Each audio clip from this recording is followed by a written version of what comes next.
Hello guys, once again back to you for some nice tips and tricks. As some of you know, I like to use pallet wood because it's very easy to find them, they are cheap, sometimes they are free, and the wood is strong enough to build some nice furniture.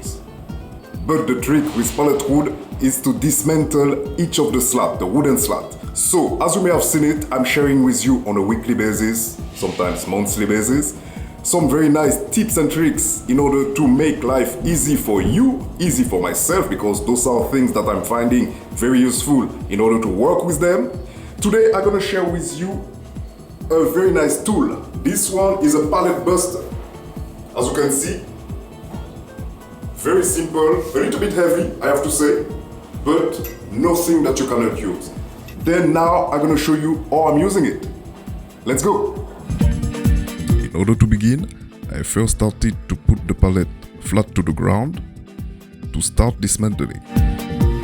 Then, I realized that it was very difficult to remove each of the boards from the top side.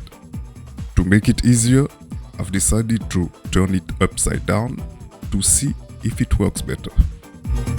And as you can see, I realized that I need to put something, so I took one of the wooden blocks from a previous project and I start removing each of the wooden slat with the blocks.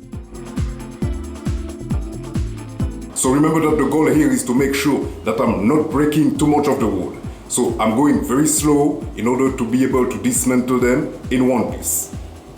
When I was done with one side, I moved to the other side, and as you can see, it's going pretty easily. And to be honest with you, when I reached the middle section, it was a little bit more difficult, but nothing I cannot do. So as you can see, it's going pretty fast, and I'm able to dismantle everything pretty fast. So that was a quick presentation on my Roughneck pallet buster. As you can see, you have a small hook here to remove the nails easily. Then I hope that this quick presentation was useful for you too, and I will see you next time.